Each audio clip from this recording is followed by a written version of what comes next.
Ya, oke. Assalamualaikum warahmatullahi wabarakatuh. Oke. Ya, selamat siang semua ke teman-teman ya. Sebelumnya mungkin perkenalan, ya, kami berdua dari Dealing Indonesia ya. Kebetulan saya di sini bertindak sebagai Commercial Sales Manager. Nanti dibantu sama Mas Arjuna, ini Research Engineer dari Dealing, yang jago ngoprek lah untuk Dealing. Jadi mungkin sekilas ya, teman-teman udah pernah dengar Dealing? Ada yang udah pakai mungkin? Jadi Dealing sebagai info, dia ini termasuk brand networking yang bisa dibilang salah satu yang tertua ya. Sebelum muncul link-link yang lain, gitu kan? Link-link yang lain banyak kan ya, gitu kan? Dealing itu termasuk yang cukup tua ya. Tahun ini mungkin kalau bisa lihat di kanan kita nih, ya, sekarang umur kita di 39 tahun. Dan di Indonesia sendiri udah 35 tahun ya. Sebelum banyaknya brand yang bermunculan sekarang. Cuma memang kondisinya Dealing di umum dikenal hanya digunakan untuk rumahan ya. Ya mungkin tahunya Dealing wifi untuk rumah dan segala macam gitu kan.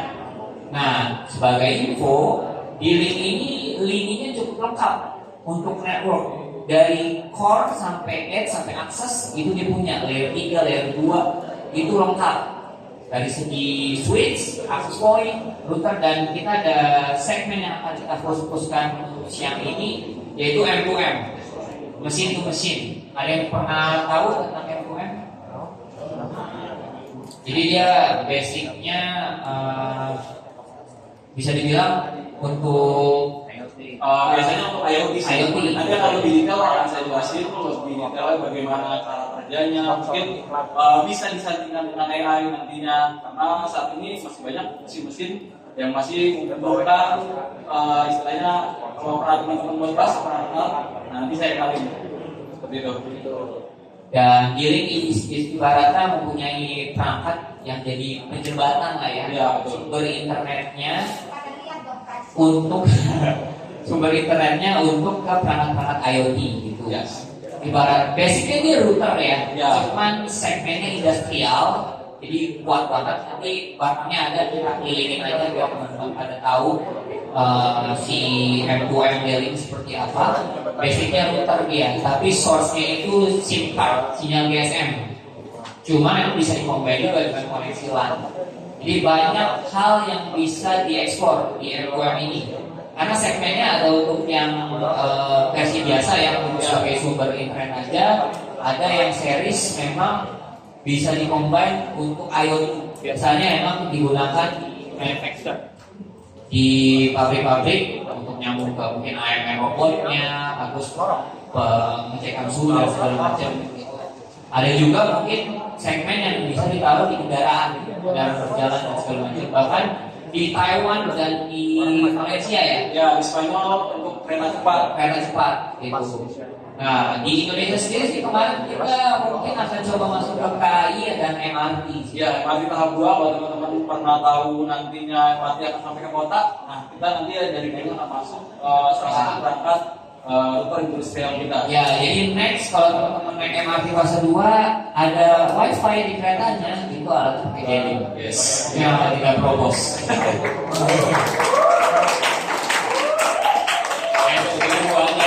Tapi katanya masih 2028 ya jadinya. Ya, jadi kalau teman-teman tahu mungkin, perkenalan dulu ya. Nama saya Arjuna, saya sebagai Research Engineer Dealing Indonesia. Kita sebagai prinsipal di sini. Jadi nanti untuk proyek MRT ini, jadi kalau teman-teman tahu ada namanya pita baru 1,4 sampai 1,5. Ada tahu?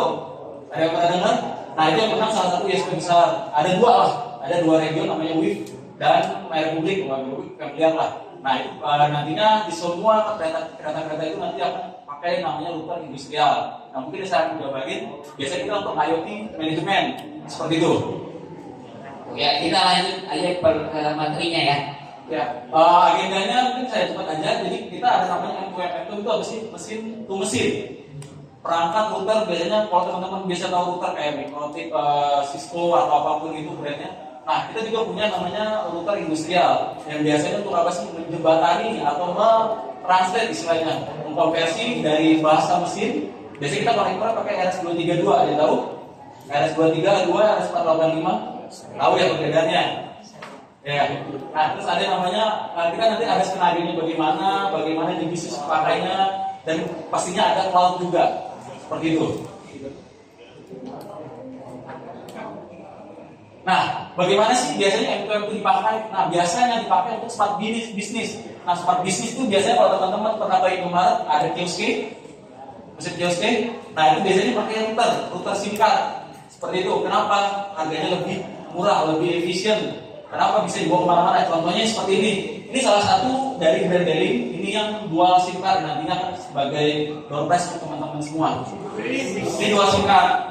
Ini kita pakai di project banyak retail Indomaret. ya Indomaret ini pakai seperti ini. Tapi ini basicnya untuk consumer. Kita akan bahas yang industrialnya seperti itu. Nah, untuk smart industry biasanya kita pakai kalau tahu biasanya di pabrik-pabrik ada kendaraan-kendaraan yang otomatis bergerak.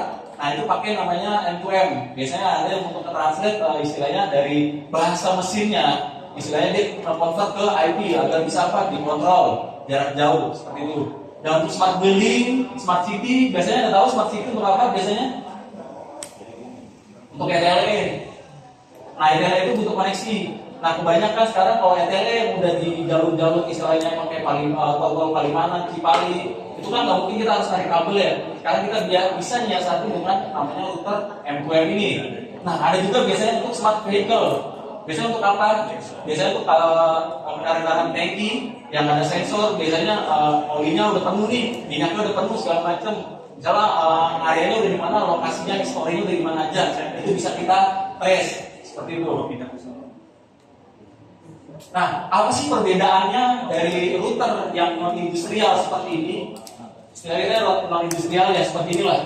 Nah, ini yang non industrial seperti ini bahan plastik, jadi tidak rugged. Jadi kalau jatuh atau apapun dia bisa rusak seperti itu dan punya ketahanan maksimal di 50 derajat Celcius. Nah, beda dengan router yang sebelah sini. Ini bahannya metal. Nah, ini perbedaannya biasanya kita pakai di tambang. Ada yang tahu fungsinya untuk apa? Kalau untuk di tambang? Ada yang tahu? Ya, biasanya jadi kita banyak main itu untuk simulator alat berat. Karena alat berat itu udah bukan dikontrol langsung oleh operatornya langsung. Jadi sekarang pakai simulator. Kita ada kerjasama dengan salah satu teknologi tambang asal Australia, namanya Immersive. Itu kerjasama dengan United Tractor. Nah, itu simulatornya itu pakai perangkat Deling seperti itu untuk komunikasi dengan application servernya. Thank you. Ini kita tunjukin biar ngerasain bedanya. Nah, perbedaannya biasanya yang indoor ini, yang komersil ini, yang plastik ini, yang bahannya plastik biasanya hanya untuk di indoor, jadi tidak untuk rugged seperti itu. Nah, kalau yang untuk outdoor biasanya harganya lebih istilahnya lebih mahal, tapi memang fungsinya untuk ketahanan, endurance seperti itu. Nah, beberapa device kita ada kebutuhannya misalnya untuk GPS, untuk kendaraan-kendaraan bergerak, location historinya seperti itu. Nah, ini beberapa istilahnya yang banyak dikenal sekarang yang ada di Indonesia. Sebenarnya yang lain itu udah banyak brand-brand lain. Mungkin teman-teman tahu dari Deling, ada namanya Robustel yang berdengar, Pebling, Teltonika. Nah, nanti yang lain yang akan bekerja dan masuk ke industri itu akan tahu namanya brand-brand seperti itu. Nah, berarti kalau yang belum tahu ingatnya Deling aja ya. Betul, Mas. Karena yang lain ini sebenarnya banyak dan udah yang S2 skalanya sekarang. Jadi udah software defined lah saat ini seperti itu. Nah, yang teman-teman pegang yang bahan metal seperti ini yang paling basic, biasanya untuk apa? ATM. Kita masuk ke ATM untuk apa? Menggantikan apa? Ada yang tahu? ATM bank. Ya, di ATM bank ada yang tahu fungsinya untuk apa? Menggantikan apa? Saat ini pakai apa deh? Bisa. Ya, bisa betul. Saat ini masih pakai visa. Visa itu mahal. Dan butuh apa? Parabola. Butuh apa? Satelit, ya betul. Nah, sekarang banyak perbankan itu menyiasati dengan pakai router seperti ini. Biasanya untuk apa? Jadi kita butuh namanya backhaul. Banyak tahu teman-teman tahu. Itu biasanya kita kerjasama dengan operator terkait seperti itu. Nah, kelebihannya apa? Untuk perangkat remote itu rata-rata minimal dia dual SIM card. Di daerah mana sih nggak tercakup internet pasti selalu ada biasanya. Kalau nggak XL, kalau XL seperti itu. Nah, minimal kita udah dua SIM card untuk apa? Ada yang tahu? Untuk dua SIM card ini? Untuk apa? Ada yang tahu? Oke, tadi backup sebutan teknisnya apa? Untuk redundansi lah kita nyebutnya. Nah, router-router seperti itu juga support one dari modem ISP. Nah, biasanya kalau yang tidak bisa tidak ada modem di area tersebut bisa pakai yang router SIM card seperti ini. Biasanya seperti itu. Nah, untuk redundansi kita ada 4G dan 5G. Karena kita daily itu regional dari Singapura, 5G itu sangat lancar. Otomatis dari kita daily juga menyediakan saat ini seperti ini. Ini yang 5G-nya. Ini sudah support RS232 juga. Dan ada virtual access point. Biasanya untuk apa? Perangkat-perangkat IoT maupun user seperti itu. Nah, dan dia udah pasti industrial terdesain dan remote management. Dia bisa diakses dimanapun. Karena ada apa tahu? Ada yang tahu namanya apa? Protokolnya untuk akses ke perangkat-perangkat CPE seperti ini. Ada yang tahu? Ada yang tahu protokolnya untuk remote perangkat-perangkat seperti ini? Ini ada protokol ini ada di modem juga, modem-modem GPON yang ada di rumah. Ada yang tahu protokolnya? Bukan. Bukan. Ayo. Apa sih? Kurang tepat. Protokolnya. Jadi hanya lewat itulah semua bisa diremot. Ada yang tahu? PR 069. Nah, semua perangkat GPON, modem, router seperti ini, protokol remote-nya dia via PR 069. Seperti itu. Jadi teman-teman bisa lewat cloud. Dan ini juga punya. Kalau teman-teman tahu ada namanya ACS server, ada yang tahu ACS server? Automatic Configuration Server biasanya untuk config deployment, biasanya untuk yang pertama yang di ISP mungkin.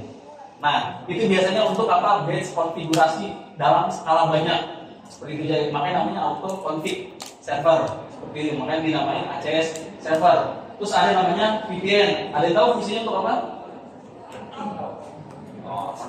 Ada yang tahu? Ya biasanya kita untuk apa? Security lah. Kita menyediakan tunnel sendiri. Biasanya kita kalau mau jalan dari sini ke pintu situ kan kita bisa lihat atas ya. Nah, tunnel itu istilahnya lewat bawah. Di jalur khusus. Seperti itu. Nah, VPN itu ada yang tahu ada apa aja mungkin?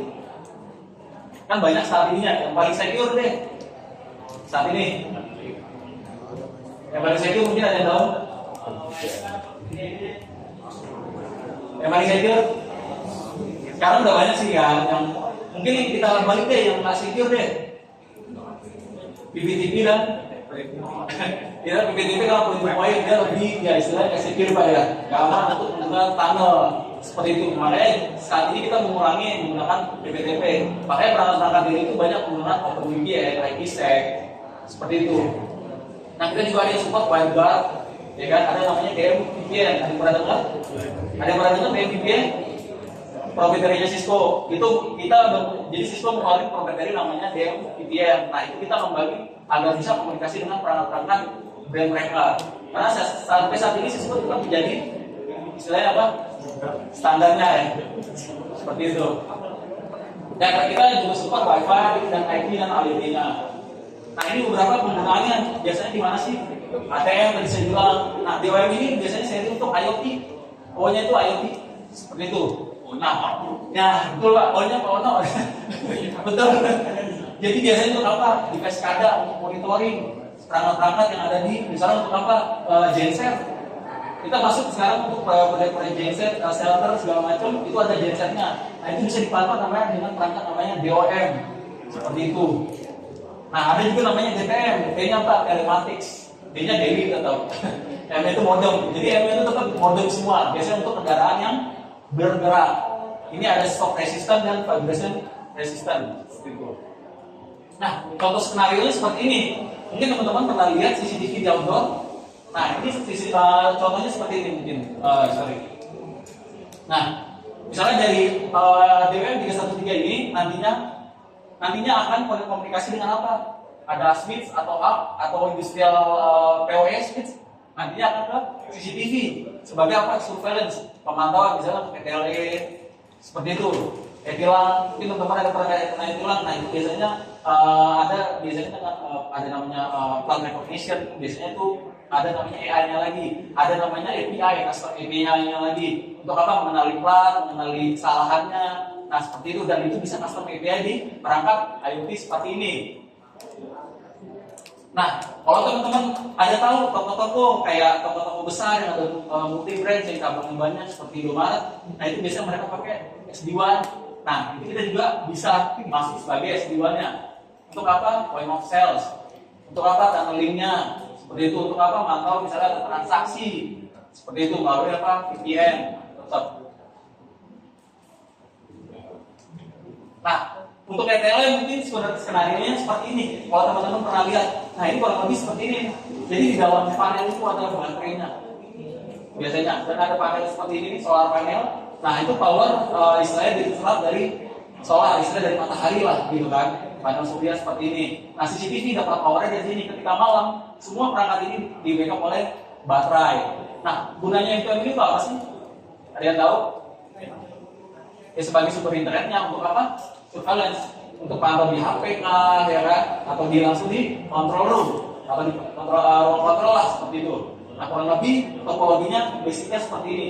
Nah misalnya ada kamera selanjutnya kita bisa pakai namanya point to point atau point to multi point seperti itu. Jadi bisa dari satu access point ke access point yang lain. Jadi one to many kita sebutnya. Bisa one to one atau one to many seperti itu. Nah sumber internetnya dari mana? Namanya M2M. Karena dia internetnya bisa dari SIM card seperti itu. Nah kelebihannya apa? Ada yang tanya, kok kenapa nggak pakai router seperti ini? Kelebihannya ada namanya kartu IoT. Ada yang pernah dengar? Nah kartu IoT itu prioritas di BTS. Nah yang punya akses itu hanya biasanya dari provider dan istilahnya brand yang kerjasama. Kita ada kerjasama dengan beberapa ISP, itu ada namanya khusus kartu IoT. Itu tidak ada mas aktif. Jadi dia bisa mantau pemakaian, ya kan? Kita bisa aktifin, deaktif, dan bisa matikan kartu melalui dashboardnya. Itu kartu IoT. Kartu itu singkat. Singkat lah. Jadi kalau kartu yang kita pakai khususnya yang dipakai di HP saat ini itu namanya kartu legasi, kartu umum, pada umumnya. Kartu IoT itu prioritas Pak di BTS. Prioritas. Dan nggak ada masa aktifnya dan masa tenggangnya. Jadi kalau mau mati, tinggal matiin aja dari dashboard. Yang biasanya kerja sama kita di Excel. Iya, kita banyak kerjasama dengan Excel.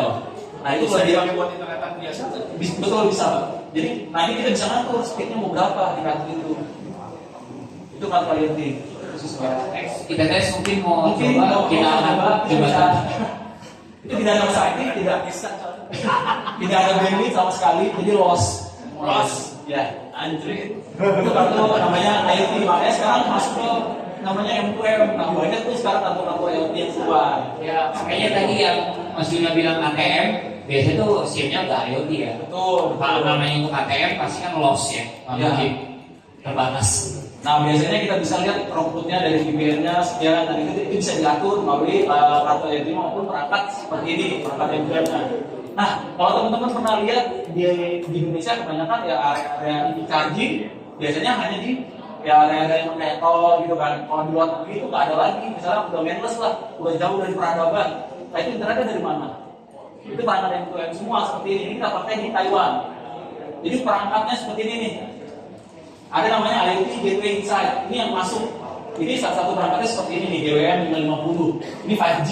Ini biasanya untuk kebutuhan internet di satu TV charging seperti ini yang kita terjangkau oleh kabel atau fixed broadband apapun seperti itu. Nah bisa pakai seperti ini nih.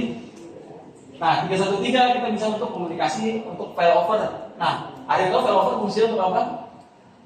Apa? Ya untuk backup, misalnya waktu kejadian dari SIM card ini mati satu, ya kan, satunya bisa backup seperti itu. Karena dia ada namanya auto failover. Ketika misalnya kuota satu internetnya habis, dia failover otomatis. Dan bisa ada satu lagi namanya apa? Selain failover, kan dia berganti. Satunya apa? Kalau saling bersandingan. Nah, berarti mantap Pak mahasiswa Pak. Ini pesan bukan mahasiswa gue ini. Mahasiswa gue ini belum tentu tahu. Nah biasanya dia pernah load balancing dia bisa kan ada tuh. ya, jadi biasanya dari GUI maupun dari cloud-nya kita bisa setting load balance. Jadi bisa nyatuin dua provider bandwidth yang berbeda seperti itu. Misalnya dari Excel 5 MB, dari Telkomsel 10 MB, itu di bonding. Jadi dua-duanya aktif. Ya, seperti itu. Nah, contohnya topologinya seperti ini, secara simpel ini. Ini masing-masing EV charging punya perangkat seperti ini untuk IoT gateway inside-nya sebagai gateway internetnya. Seperti itu. Untuk apa? Nge-translate. Kenapa perangkat ini tidak punya IP? Betul nggak? Setuju ya? Karena perangkat ini tidak punya IP, jadi mereka harus translate dari misalnya dari melalui apa? Modbus, RS232, RS485, ada namanya DI0. DI0 ada yang tahu fungsinya? Jadi untuk ngirim data yang masuk ke sini, misalnya kita nge-tap nih kartu di suatu EV charging, itu dia tahu data kita, itu namanya DI0, itu yang transmisi data dari dalam dan keluar, seperti itu. Nah, cara simpelnya seperti ini nih. Jadi dia dari ethernet langsung ke routernya. Ini biasanya untuk di rumahan. Kalau rumah-rumah ada yang masang kasar EV charging, nah konsepnya seperti ini simpelnya. Biar soalnya tetap ada internet untuk membaca pemakaian ini berapa, seperti itu. Apalagi yang udah mainless, udah ada orang sekarang kan rata-rata udah mainless ya EV chargingnya. Apalagi kayak di Shell segala macam, Pertamina itu udah mainless, tidak ada orang sama sekali ya. Seperti itu. Jadi dia butuh koneksi internet masuk ke application servernya mereka. Gue pikir listrik kan ya wireless. Belum Pak. Kan tiba-tiba dirinya terus Pak. Iya. Itu yang gue pengen. Nah, biasanya untuk smartphone, biasanya penggunaannya untuk apa tadi saya bilang, ETLE, terus ada yang rekam untuk suhu, biasanya kecepatan, itu bisa ngirim tuh ke sistem langsung ke application server melalui ada yang namanya smartphone seperti ini. Jadi CCTV nanti ngirim data temperatur, suhu di area tersebut berapa. Nah itu melalui namanya M2M, mesin to mesin, seperti itu. Karena perangkat-perangkat di outdoor seperti ini mereka tidak punya IP, tidak punya koneksi. Nah seperti ini contohnya. Jadi untuk apa? Smart monitor, kamera monitoring biasanya untuk apa? Surveillance semua, pemantauan. Untuk smart street light kita bisa kontrol lampu ini dari jauh, dimanapun dia berada, di tol manapun, dari misalnya di daerah-daerah yang sedang terjangkau. Seperti itu, misalnya jalan tol, nggak mungkin kita hidupin mati manual kan, atau melalui istilahnya listrik otomatis. Ada kan di beberapa negara pakai sensor ya, ketika gelap dia nyala gitu kan. Tapi di beberapa negara dia bahkan malam itu masih terang. Nah makanya butuh namanya smart street light seperti ini agar bisa dikontrol dari jauh. Nantinya mereka kan punya IP masing-masing. Seperti itu biasanya untuk RFID. Kalau pernah ke pabrik-pabrik kita lewat, kita punya nempel nih. Itu ada namanya RFID scanner. Kita lewat dia langsung tahu kita ada di area mana. Seperti itu. Biasanya untuk di pabrik-pabrik kalau pernah tahu ada area luas untuk mengetahui lokasi dari karyawannya. Nah mungkin teman-teman ada yang mau bertanya sampai sini, ya? Tanya? Ya. Oh, ada banyak, ada 3. Pak, dulu ya. Tadi mana yang pertama? Boleh langsung aja kali ya? Langsung tanya. Mic-nya aja, mic-nya lu kasih ini. Ini mic-nya Udah pegang mic sih. Gua lagi mager.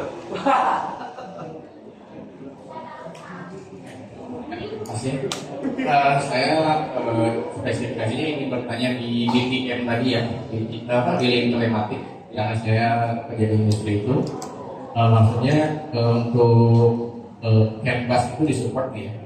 Terus untuk reverse engineering-nya itu dokumentasinya bagaimana dan apa untuk beberapa kendaraan atau bis engine atau EV itu seperti apa. Lalu tadi di outdoor di CCTV tadi deployment itu ada soket SFP-nya tidak ya untuk fiber optic? Karena backbone-nya kan ada yang pakai fiber optic juga tuh. Ya, itu saja sih. Oke, terima kasih. Jelas itu udah support untuk tadi apa namanya 14 ya. 14 pas udah support. Nah itu juga support di perangkatnya. Nah biasanya kita komunikasinya itu bisa via tunnel atau backhaul. Kalau pernah tahu, jadi backhaul itu biasanya kita ketemunya di mana nih? Biasanya data center. Data center kita di mana backhaulnya? Seperti itu tergantung dari providernya. Nah nanti kirim data dari situ. Biasanya kalau biasanya based project. Nah ATM itu akan dari perangkat router seperti ini. Sorry. Perangkat router seperti ini nanti akan ngirim, akan ngobrol lewat apa?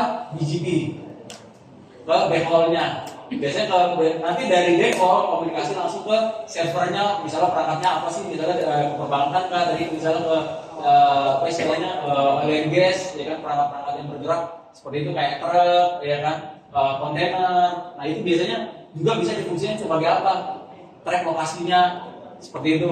Perangkat jadi ada namanya location history-nya, ada GPS, ada yang lebih akurat dari GPS, ada yang tahu namanya apa? Lora juga nama ininya GNSS.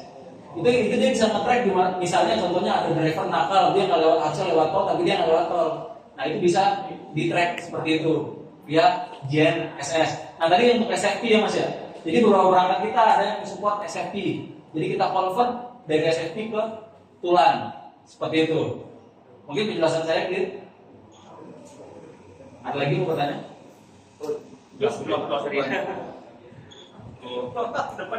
Baik, silakan. Izin dong, mungkin pertanyaan yang iseng tapi pengen dipelantarkan. Iya.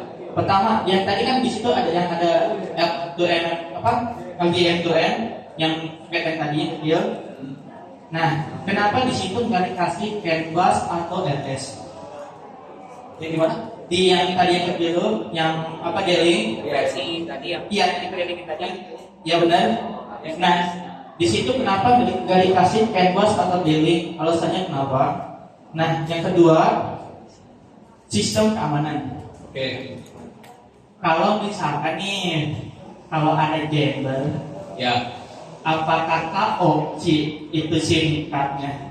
Terima kasih. Oke. Tapi jawab pertanyaan. tadi masalahnya yang DWP 313 yang itu ya. Benar. Kenapa dia nggak dikasih LS atau canvas? Nah sebenarnya itu series yang paling low. Kita ada beberapa series. Itu series yang paling low. Memang itu hanya biasanya untuk ATM ya, karena untuk koneksi internet aja.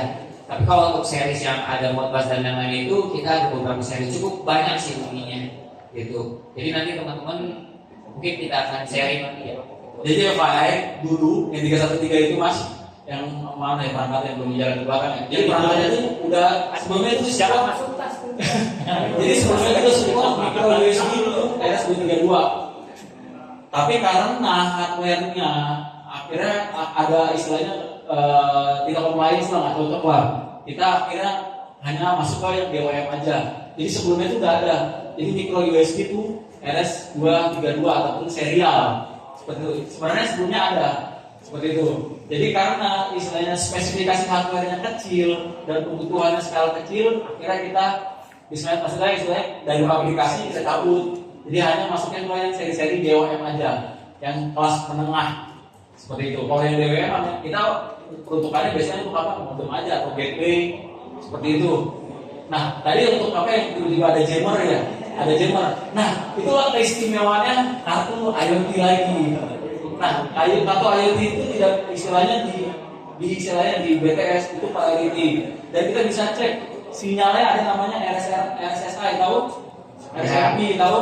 Nah, nanti kan di sini kita bisa cek ada perubahan, ada jammer atau tidak. Karena kita sering banget kayak kemarin kita ada project di Bank Indonesia itu ada jammer di rooftopnya seperti itu. Nah, dengan kartu IoT itu bisa masuk internetnya. Kenapa suatu gedung itu di jammer? Ada yang tahu? Apalagi kayak Bank Indonesia ya. Ya takut misalnya tiba-tiba ada drone ke atas. Nah itu nggak bisa karena semua udah diputus 2,4-nya. Nah perbedaannya kalau kita pakai kartu IoT dan berizin ya kan, dengan provider tertentu kerjasama itu tidak ada masalah seperti itu. Biasanya juga kalau misalnya daerah-daerah yang jauh dari misalnya kayak di sawit, nanti bisa bangun namanya private BTS. Itu seperti itu. Jadi misalnya kebutuhan private BTS yang bisa tidak dijangkau oleh provider itu bisa.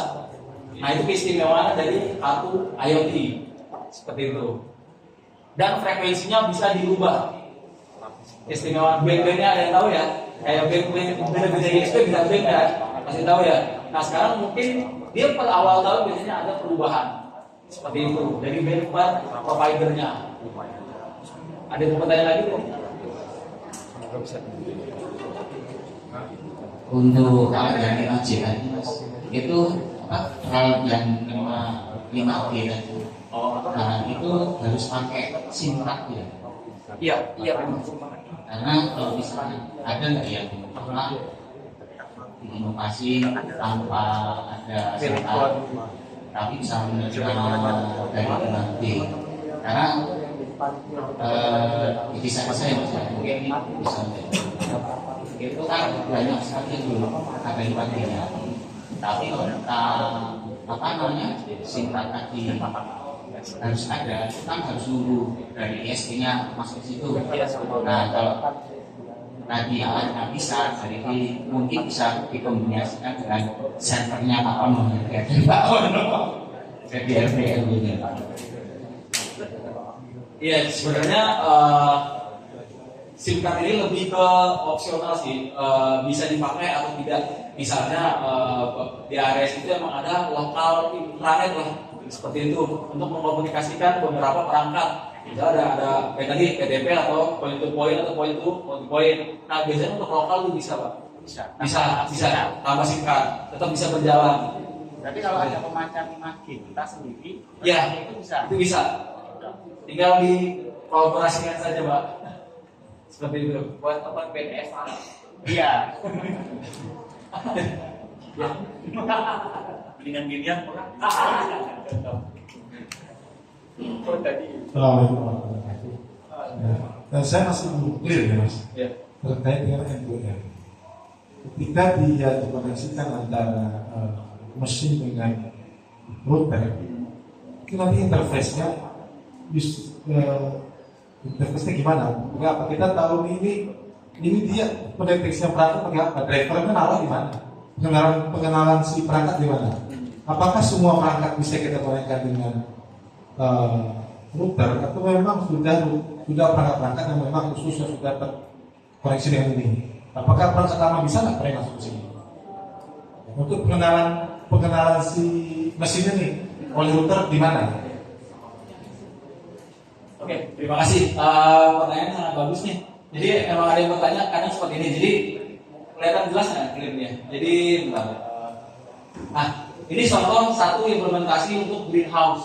Di sini dia bisa cek temperatur dan kelembapan, humidity. Nah, dia bisa komunikasi ada namanya Modbus. Dia bisa kenalin. Sekarang perangkat mesin apapun mesti ada Modbus ya. Kita setuju ya. Kayak relay, ya kan, yang maksudnya kita kalau ngetet kartu langsung langsung trigger, langsung pencet, maksudnya nyala lantai berapa seperti itu. Perangkat apapun yang sudah ada 23 pasti ada Modbus. Itu protokolnya sudah mutlak seperti itu Pak. Jadi perangkat apapun yang seperti ini nih. Ini contohnya untuk ngecek kelembapan dan suhu. Nah ini untuk yang trigger fan, misalnya untuk pendingin seperti itu. Ini untuk salah satu proyek untuk greenhouse. Contoh implementasinya. Nah biasanya kita bisa koneksikan biasanya dengan digital input outputnya, DIO-nya. Ketika misalnya suhu tertentu sudah tercapai, contoh 60 derajat Celcius, dia otomatis akan nge-trigger fan-nya, akan hidup. Seperti itu. Jadi apapun perangkatnya yang sudah support Modbus ataupun istilahnya RS232, RS485 itu pasti bisa nge-trigger biasanya untuk apa? Misalnya infrared door sensor kan, infrared door sensor seperti ini maupun digital outputnya otomatis fan-nya nyala. Dia bisa nge-trigger apapun. Dan kita bisa nge-trigger perangkat ini melalui SMS. Jadi banyak sekarang perangkat MQM itu kita bisa trigger bisa lewat SMS juga. Misalnya tiba-tiba perangkatnya ngehang, itu kita bisa restart lewat SMS aja. Seperti itu. Mungkin jelas Pak? Buat tambahin urusan Modbus. Oh, Ditambahin buat urusan Modbus. Kalau udah pada pernah ngoprek Arduino belum? Arduino udah ya. Di Arduino itu ada I2C. I2C itu kita bisa ngomong ke banyak perangkat tapi lewat kabel serial itu sebetulnya. Nah masing-masing perangkat itu ada addressnya sebetulnya. Jadi kayak LCD kalau nggak salah 0x27 atau berapa gitu ya. Jadi masing-masing ada addressnya itu bisa diprogram juga addressnya sih. Modbus itu kira-kira logika berpikirnya kayak I2C. Tapi itu yang profesionalnya, I2C buat yang iseng. Jadi kalau buat mahasiswa iseng pakainya I2C, murah meriah. Kalau Modbus ini profesional, jadi masing-masing itu ada address sih. Seperti ini ya. Signal dikirim. Oh ini sinyalnya ini enggak maksudnya addressnya. Jadi ada masing-masing device itu ada addressnya. Nah itu ada dokumentasi sih addressnya. Nanti waktu kita coding, kita ngomong, oke, saya pengen ngomong sama apa tadi event atau sama apa, addressnya sekian, addressnya ini sekian, addressnya sekian. Jadi gitu sih tadi ada addressnya. Jadi kabelnya serial dia kayak diparalel semua jadi satu. Jadi kayak apa ya? Kayak kabel LAN zaman dulu dia pakai kabel coax, LAN coax. Tapi masing-masing kayak ada MAC addressnya. Jadi dia tahu ini data buat dikirim ke siapa, data ini buat dikirim ke siapa, ini data buat siapa, kelihatan dari addressnya sih. Kebayang ya? Gue tahu dia bukan programming IoT, dia mah router dia. Oh, masa ditambahin nih. Iya, tadi bawa. Kita ada nanya lagi. Ini Jadi komunitas yang Modbus gede di Indonesia. Jadi kalau nyari coba cari komunitas Modbus Indonesia. Itu termasuk komunitas yang gede dan di support sama industri juga sih. Jadi mereka ada pertemuan setahun sekali lah. Oh, ya udah kan buat kali. Ini komunitasnya gede banget sih, asli. Gede. Waktu itu kita meeting di Jogja itu berapa ratus orang gitu, parah begini. Duitnya juga kencang soalnya. Next dia ini. Iya. Nah, secara parameter mungkin teman-teman bisa lihat seperti ini. Nah, RS232 kita langsung bakal ngomongin perbedaannya dari mana. Dari number of device, data rate-nya berapa, atau belanjanya berapa, protokol yang dipakai, apa, dan pengaplikasiannya seperti apa.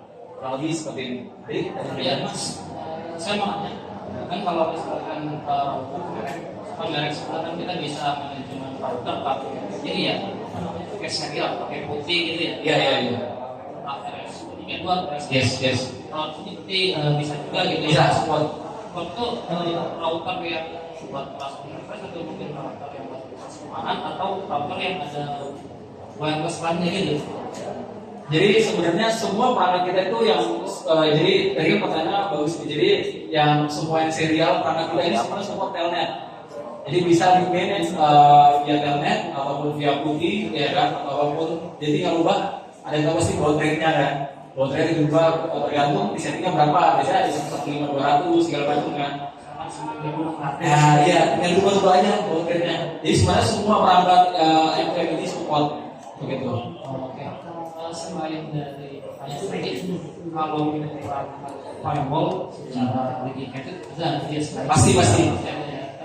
Ini kan biar jaringan aman kita pakai jalur khusus ini dia dengan misalkan kita tambah dari firewall nanti kemudiannya data center kita itu bisa mengawal selama itu.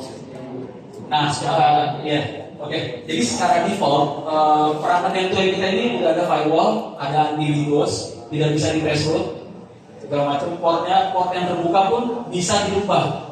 Jadi mau dirubah berapa ataupun di blok. Jadi ada yang mencoba tes threshold portnya berubah berapa itu nggak bisa di blok. Seperti itu otomatis. Dan kita bisa ngeblok pin toolnya juga. Jadi bisa dicoba pin ke perangkat ini, itu bisa di blok juga. Seperti itu. Jadi firewallnya lumayan kompleks, agak banyak. Mungkin nanti teman-teman ada yang mau itu training khusus M2M, kita ada nanti ngadain. Itu khusus. Itu nanti akan lebih dalam lagi. Jadi kita firewall router ini. Itu. Mungkin teman-teman ada yang bertanya lagi. Tadi di belakang banyak tuh, enggak? Oh iya, kadang ada kebutuhan misalnya teman-teman seperti router ini kan sebagai sumber internet. Nah, kalau teman-teman tahu access point, sekarang ada nama access point yang seperti Wi-Fi 7 seperti ini, Wi-Fi 7. Nah, biasanya untuk apa? Untuk di Gua review kemarin. Iya. Tapi yang pakai Ya, routernya ini lebih ke access point. Biasanya buat teman-teman pakai wireless LAN control, WRC segala macam bisa batch deploy seperti itu. Dan untuk keamanan pasti udah dijamin karena sampai udah WPA 3 enterprise, bukan personal lagi pastinya. Lu tanya dong kecepatannya berapa? Ini kemarin BD 9500. Di 9,5 gig up. Ya. Ini 9,5 giga. ya. Switch-nya harus 10G. PoE dan powernya harus Untuk yang optimal. Itu fiber dong, bukan? enggak Mau 10G Pak. Oh, 10G. powernya 10G bukan Untuk yang PoE. maksimumnya 10G atau 2,5 gig. Powernya harus klik PoE plus. Biasanya kita bisa sandingkan nih, dia ada Ini PW juga. Iya, PoE PoE plus. juga. Bisa kita sandingkan juga kadang Pak di misalnya di perbankan ya, kemarin di BRI kita pakai kayak gini Pak. Jadi satunya masih WiFi 6, satunya router seperti ini di Euro. Ini cakep Pak udah ya. Cakep. Kita pasang. Oh, lu tahu aja cakep. Boleh. Jadi ini ada Nah, Wi-Fi 7 juga menariknya nih tahun ini di Indonesia Wi-Fi 7 aku komuniki di launching gede kok. Oh, serius? Ya, awal tahun kemarin di Asta District tuh. Sebelumnya Wi-Fi itu kapan di launching ya? Nah, baru tahun ini Wi-Fi 7 di launching besar-besaran. Oh, ya? Dan diproyeksikan mungkin menurut teman-teman yang lain sih ya, bahkan resolusi lain mungkin tahun depan proyeksi Wi-Fi 7 akan ramai digunakan. Itu. Dia kodenya BE ya, tahu kan? BE. A B Y N A C AC, A, X. ini BE. Ini BE. Wi-Fi 4 tuh Wi-Fi 4. Wi-Fi 4 apa? N. N, Wi-Fi 5 AC, Wi-Fi 6 AX, WiFi 7 Wi-Fi 7 BE. BE. Sekilas info tentang kita akan munculkan Wi-Fi 7 ya. Padang B apa sih? Padang B apa? BD ya? BA ya? PA ya. Ini Padang di Oh iya benar. BE masuk mana BE? Masuk Medan? Hah? Lampung ya? Lampung ya. Itu Lampung, BE, berarti. Lampung. Baru nyampe Lampung. Ngaconya udah mulai pol. Sama nanti kita ada dua door prize ya. Satu ini, satu ini satu buat link. Ini untuk home security. home security. Untuk sensor pintu, tiba-tiba pintu yang membuka dipaksa. Lu terangin dulu dong. Kasih mikrofon dong lu gimana? Oke, jadi nanti kita ada door prize dari Daily. Ini ada 4 perangkat seperti ini bundling. Satu SK router, satu sebagai speaker, satu sensor suara dan satu sensor gerak, satunya sensor pintu. Jadi nanti teman-teman yang lumayan nih nanti satu setnya lumayan nih soalnya bisa untuk security di rumah. Keamanan, jadi langsung bunyi. Itu satu set lumayan berarti untuk dapat door prize ini tekanannya susah banget. Ya. Dan ini based on IP juga perangkatnya, jadi ada router sendiri untuk mengendalinya. Dan kita bisa integrasi langsung ke HP seperti itu. Jadi kita bisa cek nih tiba-tiba sensornya nyala, itu bisa kita cek di HP juga. Nah untuk ini salah satu router dual SIM card yang punya hanya Daily di Indonesia. Dual SIM card, kalau brand lain ada, tapi rata-rata single SIM card, Iya. dual SIM card. Sini enggak dikunci ya? Enggak di Pak. Semua Nggak di-lock. provider. Ini semua provider. Semua bisa. Itu yang tadi load balancing ya? Enggak. Yang ini kan bisa load balance, yang itu hanya bisa load balance. Oh, cuma yang itu. Failover bisa. Kalau ini failover aja. Failover aja Bang. Oke, mati satu pindah ke satu. Oh, ada pertanyaan tuh. Harganya berapa? Lumayan. Dia di sini Lumayan, ada lumayan. Satu set ini. Ya, ini hampir 2 jutaan lah ya. 2 juta something. Ya, yang ini yang Kalau lu dapet itu, ikutan acara ini balik modal. dan ini tidak ada di pasaran barangnya. Itu teman-teman kalau nyari juga udah nggak ada. Ini namanya turah. Oke, mungkin sekian presentasi dari saya. Jika ada jika teman-teman ada yang mau ikut nantinya training, kita akan buka training di hari Selasa online Pak ya. Oh gitu. Ya, nanti ada training namanya DSNA. Kalau teman tahu, teman tahu kan DSNA, kita punya DSNA, Daily Certified Network Associate. Itu juga Daily Certified Network Associate. Oke. Kita ada sertifikasi. Ya, ada sertifikat langsung nanti ujian di tempat. Itu 1 harian. Linknya Paling nanti ya mungkin kita akan share dari Instagram ya. Mau share sekarang aja enggak atau gimana? Ya, bisa ke Ada gue. ketemu. Enggak, pokoknya ya. Kalau sekarang susah. Sekarang susah. Oh ya, susah katanya. Kita beri applause dulu dong buat Kelly.